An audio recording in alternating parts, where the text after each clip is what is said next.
Welcome to Conversation with Buddy. I'm your host, Buddy Puckett, brought to you by Valor Mentoring, where we mentor and disciple men to be followers of Jesus, to love people, and to make a difference in the world. And by the way, if you've been impacted by this podcast, by stories that you're hearing, we would love it if you would share with your friends, family, coworkers.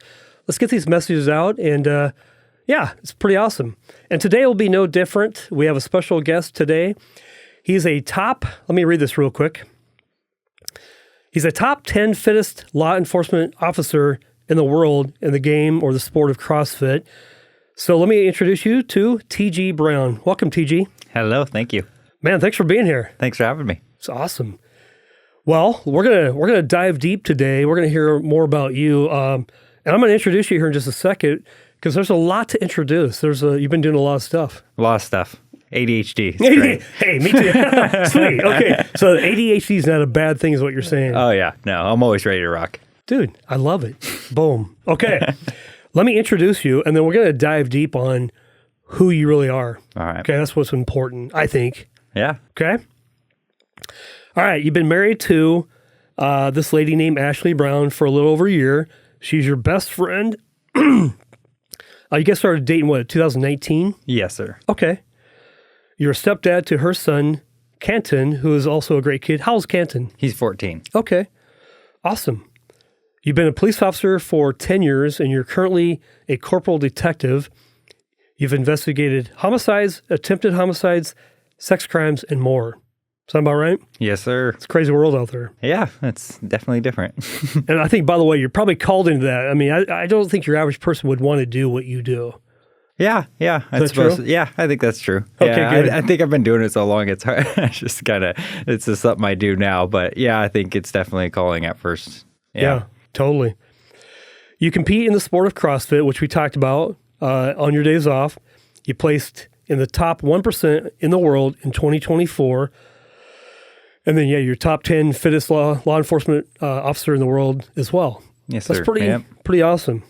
I've done CrossFit before. I did it for like 6 months with my daughter, and that's rough. Yeah. I kept saying I'm too old, but would you say I'm too old?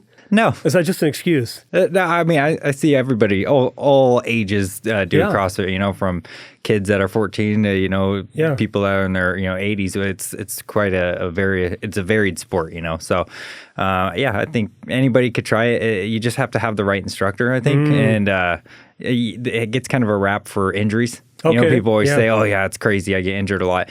But if you go about it the right way, I think you'll be okay. You got to stretch, recover, eat right, sleep right, all that stuff that helps you along the way. And then, not going overboard with weights and such. A lot of people start out and they want to go the highest amount of reps, high amount of, and that's where people get hurt. But if you start out and you just, like a building block, you'll get there. And actually, I think it'll be very healthy for a lot of people. Well, I think the problem is, I want to keep up with you, but got a few years on you, and so I'm probably going to try to lift as much as you are, go as fast as you are, and that's going to be a problem for me, probably.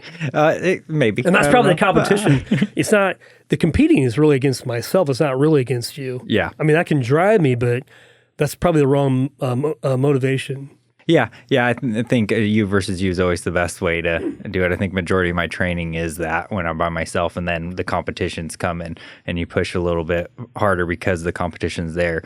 But that's just, I think everybody has that in them, that little competitive side to them because it's kind of like a race. CrossFit kind of has some of those workouts that are left for time, So I think it's healthy to do every now and then, but you shouldn't be in competition every day, Is your CrossFit gym out in Dallas? So it's technically not a CrossFit gym. It's called Shred City Fitness, and it's just it's like a functional fitness MMA gym. So they teach boxing classes, kickboxing, as well as high intensity interval training there. So, well then, okay. So the next thing is, you also are a defensive tactics instructor. You teach various martial arts such as Brazilian Jiu-Jitsu, boxing, Krav Maga, and Muay Thai. Do you teach there? Do you train at that? Is that where you teach, or where do you teach? Oh, no. So I teach at my police department. So police department, for other officers. Yep, for other officers, and teach them verbal de-escalation, physical, deadly force scenarios, things like that. So how cool is that, man? It's pretty cool. Yeah, I mean, it's I think it's very important, to know those things, and Totally. and it's good to protect yourself and others. So We're going to have to get into some stories. I'm sure you have some stories where you had to use some of those abilities before. yeah, there's Okay, a few. all right. Let's see. You're an author with you're an author with an Amazon best-selling and award-winning book, Tribal Honor. You won the Jack Eden Memorial Award, which was a reward for having the best contemporary drama thriller that had extremely realistic characters. So these are fiction Yes. books. Okay. And let's see, it was an award I won at a book competition put on by Reader's Views. Perfect. Secondly, you're also writing another book right now that's due out August 20th. Yep. What's the name of that book? Jericho Burning. Jericho Burning. We're going to come back to that because I want to hear you unpack that, what that's about as well. Yeah. All right. And then you spend your free time with your friends and family. And I love this, by the way. You go have dinner with your mom and dad once a week. And on Mondays during football season, your dad and you watch Monday Night Football together. You've had that as a tradition since you're old enough to understand the game of football. Yep. I had daughters, and I tried early on to get them to love football, and they just never did. But I really like that tradition you have with your dad, and also your dad and mom, where you have dinner with them every week as well. So keep doing that. That's really good. Yeah. You have a brother and sister, both older. Which one's oldest? My brother. Your brother, then your sister, then you. Me. Yep. Okay. And I like this here. They mentored you a ton while you're growing up, and you maintain a close relationship with them both today, which is pretty cool. And then, August 20th is your new book, Jericho Burning's coming out, so we'll unpack that a little bit. So, dude, holy cow, you've been doing a lot of stuff. Yep. Let's go back a little bit. I got a lot of questions for you, but I want to know, where'd you grow up? What sports did you do in high school? I assume you're like a football player, a wrestler, something like that, but maybe I'll learn some more about you. So I went to Perrydale High School. Big city of Perrydale. Yeah, huge city. You blink and you miss it. I went there my whole life, actually, from kindergarten to my senior year. Played football, basketball. There was no wrestling team at Perrydale, so I didn't do that, but I always wished I had, because when I got out of high school, I got into jiu-jitsu and stuff, and I met a lot of wrestlers who were very good at jiu-jitsu right off the bat because they were used to wrestling already. And I remember thinking, man, I wish I did that, and then I did track and field. I did a little bit of baseball. I think I just did that because they had an award. I think getting lettered was a big thing back in the day, your letterman's jacket. So I wanted to get lettered in all sports, and so that's what I did. But football and basketball were my main focuses growing up. So yeah, how many kids were in your high school? Like 115 or something like that. Was there? Super tiny school. Really? Okay. Like my graduating class was probably 25 people. 25 maybe. people. Yeah. It was super, super small. Yeah. Yeah. I grew up in a small town too, so not quite that small, but yeah. I think I had 120 in my graduating class. So Yeah. It was definitely an everybody knows everybody situation. So very cool. All right, so you grew up. Mom and dad they impacted you. How? How'd they impact you? Oh man, a better question would be how they didn't impact me. Okay. They impacted me in a lot of ways. When I grew up, I wasn't the best kid. I wasn't your prototype. Like, wow, he is getting good grades. He doesn't get in trouble. Like, I had a lot of things going on when I was a kid. I'm dyslexic. I have ADHD. I didn't really know that growing up as a kid. So when I was causing issues or getting frustrated in class because I didn't understand something, I'd get in trouble. I'd get mad and things would, things happened. And they were very patient with me. I look back at it now and I'm like, wow, they were super patient. Because, not that I was a terrible kid, but I mean, there's definitely cause for them to get mad at me for sure, but they never did. And they just always helped guide me. My dad always taught me the importance of being, a role model to people. And I've just learned a lot from both of them, and they're still learning from them to this day. Yeah. Yeah. Well, the fact that your dad, and mom love you through tough times, and probably when you were a young kid, dyslexic and ADHD wasn't a diagnosis. It's like, I've just got this troubled boy. Mm-hmm. I probably had a little bit of what you had, had some anger issues and, but your dad and mom loved you. They were consistent. They were great role models for you. Oh yeah. Yeah. I don't know if I have anger issues or not. Or when I was a kid, we always believed in the philosophy, like, don't start a fight. You never start a fight. If I started a fight, I'd get in trouble. But if I finished one, that was within the realm of okay, But I got to admit, every now and then I took it a little too far. I remember thinking like, man, I should have stopped. But I would get so mad. And I just didn't understand myself yet, I think. But my parents, they just kept guiding me and kept telling me, what was right and wrong, and they helped that moral compass. They were very, where a lot of parents could have went left, they went right, and thank God they did, because I don't know what side of the fence I would have landed on, to be honest, Right. Today I look back on it now, and I know I owe a lot of my success to them, because without that guidance, like I said before, don't know what would have happened. So, what's your favorite football team?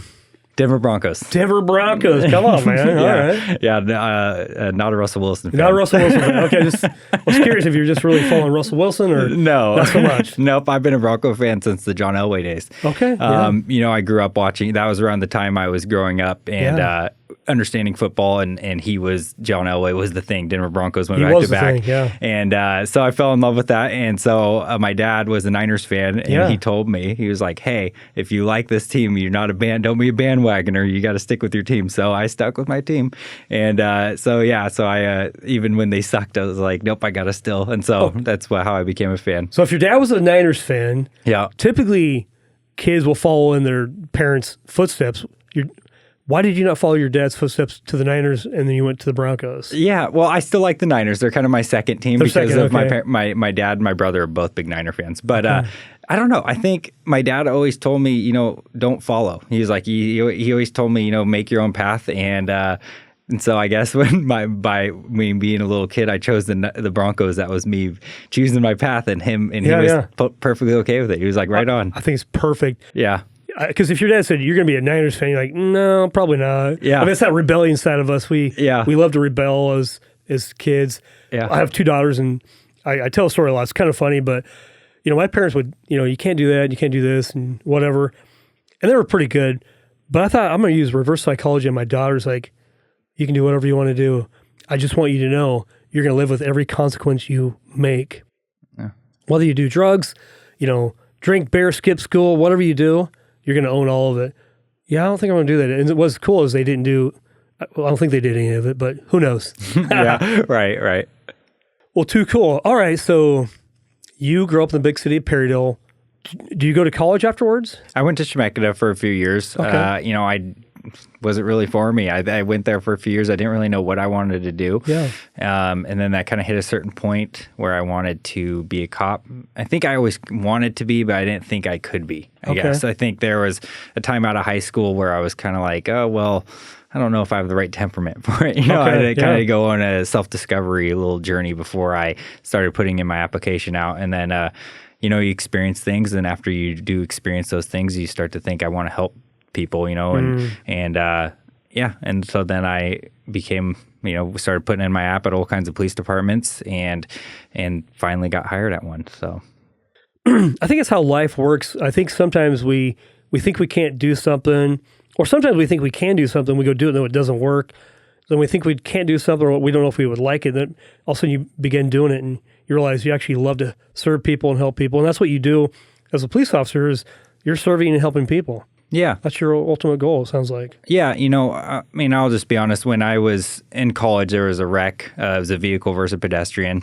And I remember seeing it, and like everybody was panicked, understandably so. But like I felt myself having a calm reaction to it, which I don't know what that necessarily means about me. But I just remember thinking, like, I have to get that lady to help. I have to get her out of the way. And my first reaction was instantly like, don't let this driver get away, even though that wasn't my responsibility. But I was like, he was super drunk, the driver was. Anyways, and just helped, staunch the bleeding a little bit on the person that got hit.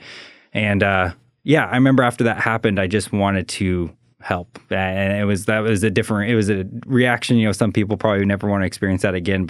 Not that I enjoy those experiences, I really don't. But it was something in me that I was like, I have to do more. Maybe I can prevent this in the future, even though you probably can't, but you try. And I think it's something I learned from my dad is if you can look yourself in the mirror at night and be proud of the man you are, then you're doing your life right. That was something he always told me.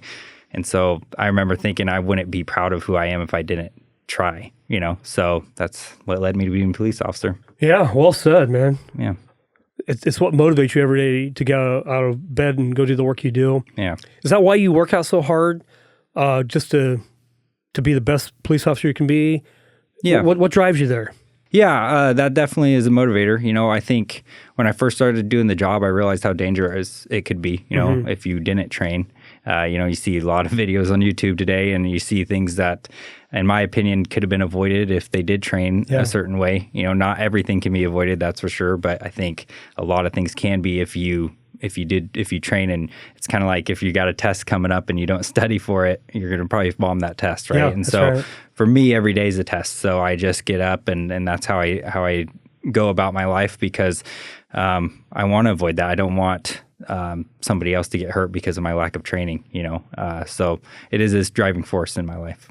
And you take it seriously, man. I really appreciate that about you. Just a young guy. I call you young. I mean, you're younger than me, so everybody's young if they're younger than me. But you're focused, you're driven, motivated, doing the right things. Yeah, it's pretty inspiring, by the way. Thank you. I wish I would have had some more discipline early on. And I don't know. Okay, so a question I had was, it almost seems like you were in the military. So had you ever wanted to go in the military? I don't think you were, but did you ever want to go? Yeah, never in the military. I thought about it, actually. That was part of my journey. When I was 21, that's the minimal age to be a cop is 21. But most start about when they're 25 because the maturity is a little higher, at that point, a little more stability in that point in their life. So a lot of agencies shut me down and was like, hey, try the military. Go do a 4-year contract, come back. You'll probably be, one of the top applicants that'll, And I was going to go into the Army. I think Army Rangers was the thing I was looking forward to doing most. And I was applying for the department I work at now. And the chief of police back then called me and was like, hey, we want you back for another interview. And I was on my way to sign my life away to the Army. And so I stopped and I was like, okay, I'm going to go back and try this because my first goal was being a police officer. And went back, went through a couple more interviews with that department and got the job, and kind of saved me from going the military route, because I was like, well, I'm only going to the military because I want to build my resume to become a cop later. So I got to skip that. I was blessed in that way. And that's I never did the military thing, but I definitely have respect for people that have. Totally. No, I love that. Let's talk about your books. Your first book. Let's talk about your first book, and then we're going to talk about your second book. Okay. What caused you want to write? Number one, what's your first book about, and what's your second book about? Why I wanted to write? Well, I've always loved writing. It's kind of similar. I think when I grew up in school, I loved writing stories. I'd be the kid in class that wrote a way too long story. When they gave a 3-page assignment, I'd write like a 15-page story because I had like this character there and that character there. Oh, I got to finish that story, because my heart was so into it. And so I've always loved it. And as far as like what Tribal Honor is about and Jericho Burning, Tribal Honor is about a police officer, a tribal cop named Warren Lawson. He is young in his career. He gets an elder abuse case, and at first it seems pretty cut and dry, but he starts to find out that there's more going on than meets the eye. And as he finds that out, there's 2 Native American brothers who are gang members, and the victim of the elder abuse case, that is their aunt. And so they kind of want to inflict their own justice, and Warren is kind of caught in the middle of it because he's a police officer supposed to keep the peace.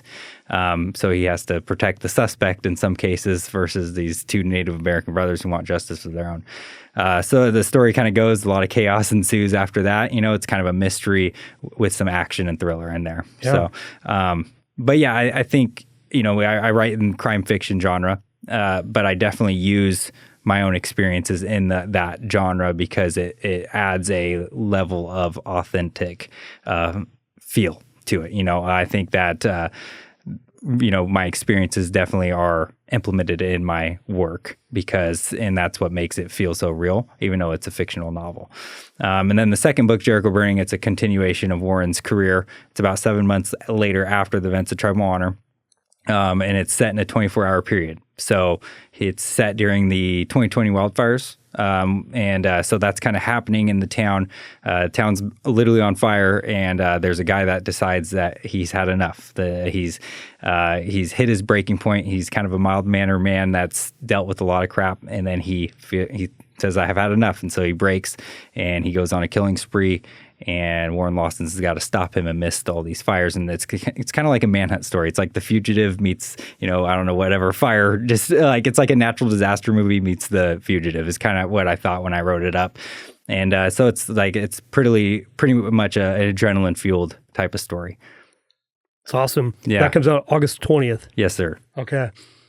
Do you have more books in mind that you think you want to write? Is this like you're just beginning? Oh, absolutely. Yeah. I could write till I'm 90. I love writing. It's, of all the things that I do, it's my favorite thing. And, I always tell people it's a culmination of everything that I do, right? The CrossFit, the police work, all that, the writing is the culmination of it all. It's where I get my feelings, out. And, good for you. And it's definitely, it's healthy for me. And every time I do it, I feel great. It's, police work, you don't always feel great doing it. Even though I love the job, it's just a different feeling, CrossFit, same thing. I love it, but sometimes you're sore and you hurt and, but the writing, like I just, every time I do it, it's just love is the only emotion I can feel. And, I just hope that my stories can affect people in a positive way. And I think that's really cool. When I think of writing, I think of, stories that live on forever. If I was to pass away, my stepson would have that forever. He'd have a piece of me in those books forever. And I love that. And, if my stories can affect just one person in a positive way, mission accomplished, in my opinion. And because stories like that motivated me, fictional stories that I listen to, or even real stories, of lawmen of the Old West, things like that motivated me to want to be a cop. I read those stories and I thought, I want to be like this guy, even though it wasn't real. So I hope my stories affect someone like that too, Yeah. That's why I'm passionate with this podcast. The same thing is I'm motivated by people's passions, and that's what drives me is I want to hear what they're doing. Like Mike Hill, you know Mike and Jordan Hill. So Mike's got a great story, and I love that. I love people sharing their story. So anyway, well, let's talk about marriage. You married this lady. Yeah. You met her so you didn't go to high school with this lady. Nope.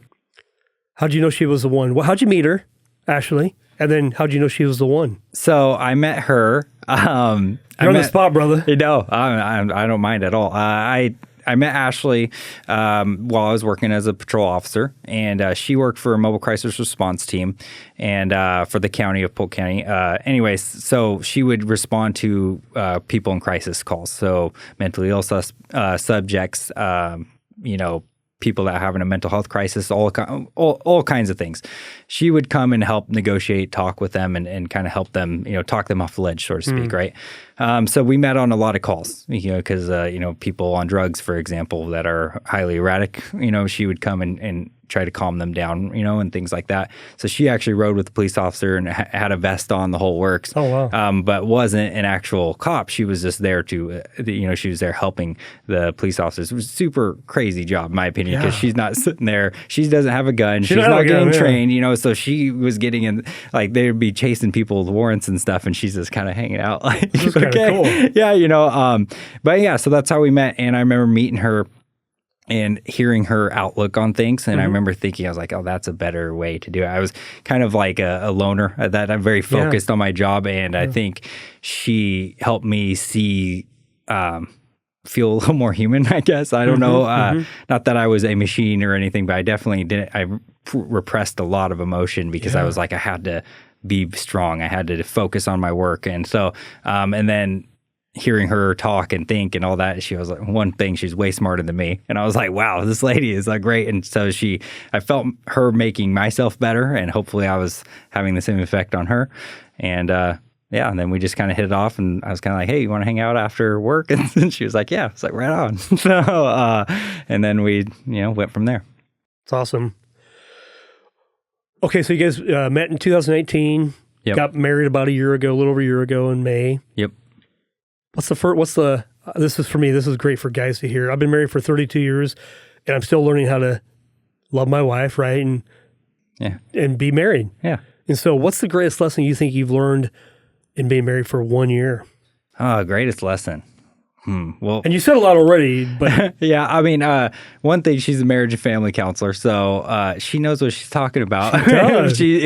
So for me, I'm like, well, a lot of cops get divorced, so I'm thinking I want to avoid that. So when there's something wrong in our relationship, I definitely listen to her because I'm like, okay, if I can't pinpoint what it is, which a lot of the times I can't, and she can, I'm like, okay, we need to do the X, Y, and Z to strengthen this, and so I think that's definitely, one of the things is, as a male, it's, or an alpha male, you have your ego, I'm right, I know what I'm doing. So just kind of shoving that away, to taking a step down so she can take charge in those type of situations. So, I'd say that's definitely something. Patience, and just loving them for who they are, because she loves me for who I am, which I don't know why, but she does. I mean, I think I do a lot of things, and it's probably stressful for a partner to I think being a cop alone and being a police wife is hard enough, let alone having to watch me literally rip my body apart doing CrossFit and things like that. I think she's a very strong-willed woman, and I respect that. So yeah, hey, I respect that. I mean, I respect that you're a year in and you're already getting this. A lot of guys don't ever get this. Like, it's so simple. I can remember my wife years ago, when you're not having the greatest time, and I'm a guy. I got ego and pride and all that good stuff. And my wife would say, it would just be so simple if I would listen, right? Yeah. And be patient and be kind. It's taken me a long time to figure that out. And I think one thing is knowing, but also one thing is actually doing. Yeah. I know what to do. Like, I have a moral compass like you. My mom and dad were married for almost 50 years until my mom passed away. But, morally, we know what's right and wrong. Yeah. The question is, will we do it? Yeah. And so that's hard to step back from yourself, look at it maybe from a different viewpoint and be open to whatever it is our spouses are saying. So yeah. I think that it's definitely helped me become better. I think that's the thing, is trusting your partner that she has your best interests in mind. I think it was hard for me to figure that out. I definitely didn't come right away because being a police officer, I definitely have a tendency not to trust people. And I know that's not a great quality to have, at certain points. But, I had to teach myself that, and I had to get through that. And, sharing a reality with somebody, that means you have to share yourself with them. You can't just be blocked off and expect them to be okay with that, and she's way patient with me. I think she's more patient than I am, to be honest, because I believe that. I mean, I get that. She very much knew what to do from the start, where I was like trying to figure it out myself. And I think that has bled over into my writing too. I think there's the main character Warren. Not necessarily, he's not me. I was going to say, are you Warren in the story? No, a lot of people get that confused. They're like, he does this. That's like you. And I think a little part of yourself is in every character you write in a fictional book. So, yes, a little part of him is me, but he's definitely more heroic than me in a lot of ways. But I think there's a part of Warren where he meets a character that I based on my wife in the novel with the same name, Ashley, and ironic, and he meets and I think in that novel, it's kind of a side story of everything else going on, but she helps him be more human, and I think as the story continues, like the second book, the story's not just a thriller. I mean, that's a part of it, but it's also an exploration of characters, of human beings in that world, right?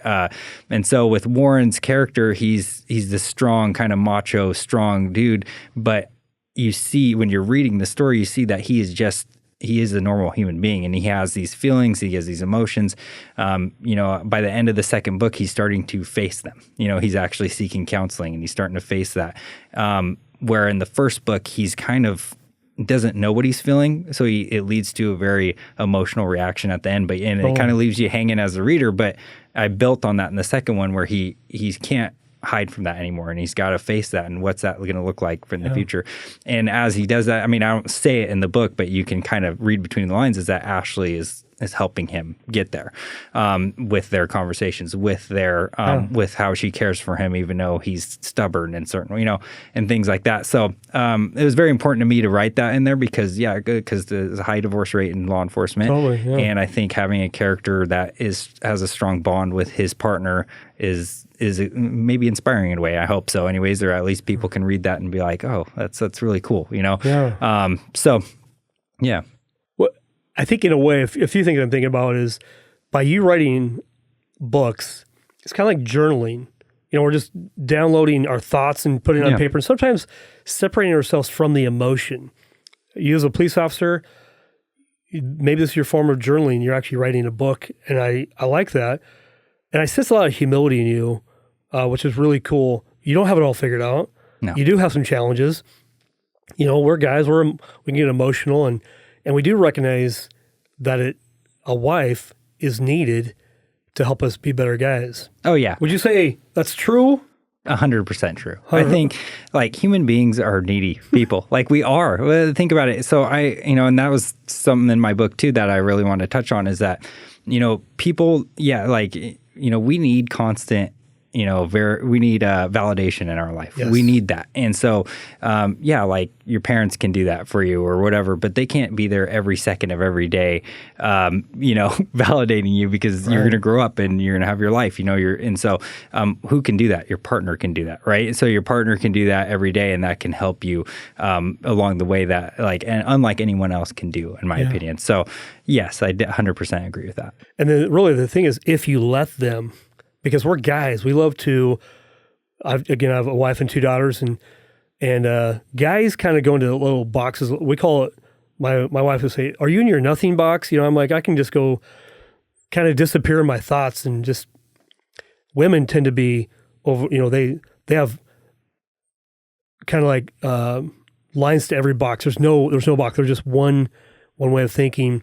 Yeah. So, I think guys can isolate very well. And I think if we're not aware of that, I think we begin to separate ourselves from our wives as we begin to isolate. Yes. That's we might physically be there, but we could be a million miles away. So being intentional, I know with me and my wife knows if I'm actually mentally not there, if you know what I'm saying. Like, I'm physically there, but she's like, there's nobody there. Mm-hmm. And so I have to be really intentional to be paying attention. So yeah, no, that's I know exactly what you mean. I've been there several times, and like I said, luckily she's patient with me, and I try to snap out of it, But yeah, I think noticing that, but I think females do it too. I think sometimes depending on the job, like my wife is a therapist. She hears people's issues all day long. So I think sometimes I can read the room a little and be like, she doesn't need to hear about, whatever case that I'm working on or what. Let's just turn on a movie and relax together. And just that sometimes that's the best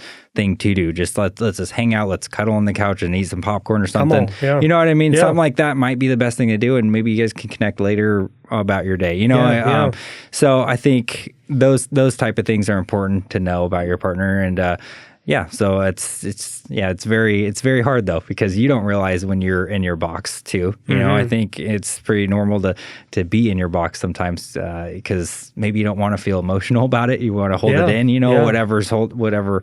I know with work things in particular for me, sometimes I just don't want to think about it because I don't want to cry. You know what I mean? I don't want to deal with it, but she knows that it's probably healthier for me. So we just have ways of communicating that with each other. That's really cool. Yeah. Man, how to unpack all this here? I think being inside the box.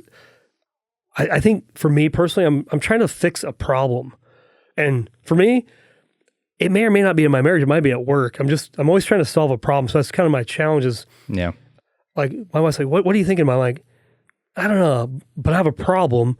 I'm always trying to solve it. Yeah. Until I get that problem solved, it's like I can't rest. Oh yeah. So I go. And it could be a simple problem, could be a hard problem, but I'm learning how to, after 30 years of marriage, 32 years of marriage, just trying to communicate with my wife, like, okay, here's the problem I'm dealing with. What do you think? And honestly, she's not emotional about my problem. I am. And so she can oftentimes fix my problems quicker than I can. Yeah. If I'll let her. Same experience here. Okay. All right. Yeah. That's awesome. You've been married for 32 years, by the way. Congrats on that. it starts over tomorrow morning though, right? It's not like, oh, gee, I've been married for 32. I've got this figured out. Nope. Starts over tomorrow morning. I can get up and be the guy that she needs, or I can be some other guy that she doesn't want, right? Yeah. So I have to choose to be intentional. But hey, you're 32, married. What's your greatest challenge that you're dealing with right now? Life is not always rosy, would you say? And I know there's work and stuff, but like right now at this moment, what would you say is your greatest challenge that you're dealing with, if you want to talk about it? My greatest challenge. Wow. Well, I'm on vacation right now. So. Oh, man. All right. I don't know. It's hard. I think everything's a challenge that I do, and I think that's part of why I do it. I think police work's a challenge every day. Yeah. You can choose to be a good police officer. You can choose to not be. You can dodge calls, or you can go after the calls. Yeah. You can, you can be, like you said, you can wake up and be a good husband. You can wake up and be a disconnected husband. It's really your choice. And so, it's hard for me to pinpoint a singular thing, because I think that I do go out of my way to be challenged. Writing's a challenge every day. Sometimes I don't know what word to put on paper, and I'm trying to figure out how to best word it, and I'm having a block, and then with fitness, sometimes I don't want to go to the gym. Sometimes I'm like, oh, I can just maybe be a writer. I don't need to do CrossFit, but I really don't. It's not like I'm making a ton of money with CrossFit, but it is definitely implementing a work ethic within me. And I know that about myself. And I know that my wife loves me more after I work out, because I'm not such a prima donna about everything, right? Because I got those endorphins out, so I come back in a better mood. And so, I'd say all of it, and say on it. And it's going to sound kind of dumb, but I guess my greatest challenge would be making sure I do normal things with my life. I think that my wife would agree with me on that, because she constantly tells me like, hey, let's do a vacation. Let's do this. Let's go to the river. Let's go to the beach, something like that, because I don't do that enough. And before I met her, I didn't do that at all. So I think that might be my greatest challenge, is that, hey, let your hair down. Let's relax. Let's be, open. Let's, just let the world happen, instead of being a cop, you want to control everything, And so trying to just, all right, breathe, have fun, so that might be my greatest challenge, is like, okay, roll the shoulders out, and just be an open book to everything. Yeah. So, and I think, to your point, without working out, without burning out some of those endorphins and cortisol, adrenaline, you name the whatever you call that, if we don't burn some of that stuff off, we can't. It's hard to be a normal guy, because being a cop, you probably see, oh, I saw you just run a red light. Oh, I can sense this guy is kind of weird, or whatever. Mm-hmm. And so, how do you turn that off though? How do you, as you get there, you're off work, and your wife says, "Be normal." She words it a lot better than that. Okay, all right. No, I'll let you know when I figure it out. No, We'll say that for podcast number 2. If we figure it out. Yeah, it's a work every day, just like you said about marriage. It's something you have to work on, and I think that it's just something that I have to just over time. It's gotten easier. When the first couple years of that job, you definitely experience things, and when they're over, you're still like, you can't make sense of them, and you're just sitting there with it. And writing definitely helps me with that. Like you said, it is a form of journaling, even though it is fiction. Yeah. I definitely implement real emotion into characters that I have felt myself. And I think that's why some of my stories hit home with people, because they can feel that. And, that was hard too, with writing, is that you have to open the world up to seeing inside of you. Because if you don't, people are going to feel that and not want to read your stories, right? Because they feel like you're doing this, right? You're just putting your hand out in front of them and creating that barrier. As a writer, if you want to be successful, you have to just break that wall down and let people see you, which is scary, because I've never done that. And being a cop, you're so used to being on guard that you don't want people to see that, because you're vulnerable, right? They can attack you, they can get me, and trying to get through all that every day is a challenge. So. Well, you said the word challenge many times in this podcast. Yeah. No, I love that. I mean, you're like a modern day David Goggins, Jocko Willink, these Navy SEAL guys that they get up and eat challenge for breakfast. Like, that's what they want. Like, and so early on I wrestled in high school and college, and then I got, I would say, kind of soft, where I didn't work out for a long time. And as I got older, I can remember when I turned 50, I'm now almost 56, so I'm dating myself a little bit. At 40, I want to be better in shape than I was in 30. When I'm at 50, I want to be in better shape than I am at 40. When I'm 60, I want to be in better shape than I am in 50. So I changed that mindset. And guess what? The only thing that works is being challenged. Sitting on the couch, watching movies, it's all fun and games with my wife, but that can't be the foundation of my life. Yeah. So I need to figure out that challenge in my life. So I think what I hear you saying is you're being challenged, but you're also challenging guys like me and anybody who's listening, could be guy or girl, doesn't matter, to be challenged. Get up and challenge yourself in many ways.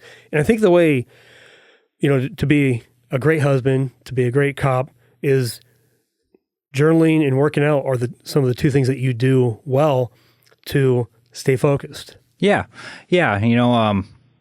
Yeah, definitely those two things help. And I guess as far as encouraging people to be challenged, I encourage people to do what makes them happy. I have this soft fear. I never want people to feel small because of the things that I do or anything that because of the choices I make. I think everybody, I've seen people that don't work out at all, that, don't do what my path is.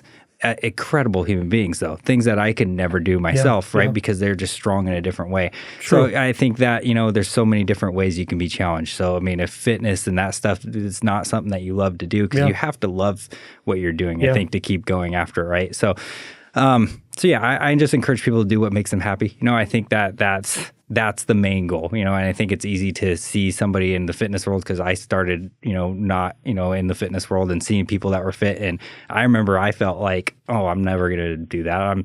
I felt small and I don't ever want people to feel that because I work out. And I think that's the kind of like a stigma in fitness is that, oh, if he's lifting this much weight, I got to lift that much weight, and I don't believe in that. I don't think that's a measure of success. I think a measure of success is who you are as a human being. I think my bosses at work, when I was also a huge part of who I am is my bosses at work, they are great, and my lieutenant one day, when I was young in this career, because I was really pouring myself into it, he was like, this job doesn't define who you are. He was like, who defines you is who you are. Like, who's Tyler Brown? The person, not the cop. And so, so that always stuck with me. I was like, okay, I need to find out my identity, and my identity can't be a job. I can't just put it on that one thing. I have to do all the things, right? All the things that challenge you. I do implore people to be challenged, but like I said, I do say that you can be challenged in a number of ways, right? So just be open to that. And dude, I really sense a lot of compassion from you. You must have a lot of compassion to do the work that you do, but no, I'm really encouraged by this, by the way, just your compassion, because sometimes, hey, I work out and you don't, and I'm here and you're not. And that's not true at all, because everybody's gifted in different ways. Things bring happiness and joy to people in different ways. And why not just go love on people? Yeah. That's really what I hear you saying. Yeah. No disrespect. I like David Goggins in that, but he definitely has an approach like, screw you if you don't work out. And I guess I never believed in that because, like I said, I've met a lot of people who are just incredible that never work out ever, because they do certain things, with their brain, and they can do that forever. You can't work out hard forever. Trust me. Like, I've been told by a lot of people that you can't work out as hard as you can when you're 20 than you can when you're in your 90s, right? I definitely believe in that, and I respect it as much as someone that's in a sport of football or fitness or whatever. Cool. Hey, we're going to wrap up here in a moment, but if people want to reach out to you and really learn more about you, I know you do have an Instagram page. Yep. Talk to us about the Instagram page, your 2 books, how they would get a copy of those books, maybe learn about CrossFit. Let's end on a note of just how do people get to know you more? Okay. My Instagram page is TG Brown Books, Instagram, and then my Facebook's just TG Brown. I have a website, www.tgbrownbooks.com. You can subscribe to get on the emailing list. So you can get to know me. We do blogs and stuff on that website. And any information about my books is on there. And then as far as where to purchase the books is Amazon. You can get it, Jericho Burning In, just type in Warren Lawson series on Amazon. You should be able to find it. T.G. Brown, Tribal Honor, all those things. You could be able to find it on there. And you leave a review when you're done. Reviews are everything to a writer, and you spend a lot of time alone as a writer writing this book, and you think it's great, but you don't really know until it's out. And so when seeing those reviews, not only does it put food on the table because people that don't know me will now purchase the book because of that review, it helps me know if I'm doing this right. If I see that review and I'm like, okay, like this is they're getting the feelings that I hope they did about the book. That makes I'm on the right track. So they're helpful in a number of ways. Awesome. Well, let's end this way. Is there anything left in your thoughts or mind that you want to just share with the audience that maybe you haven't talked about yet? Just one last thought, a legacy, something. Just keep going every day. I think that the one thing that I stress to people that has helped me in my own journey is vision. Having that vision of what I want to become. I think when I got out of high school, went into college, and I was partying, like a lot of kids do at that age, and I didn't really have a vision, and I wasn't being who I wanted to be. And I think even when I was in those times of not doing anything with my life, I had a vision of doing what I'm doing today.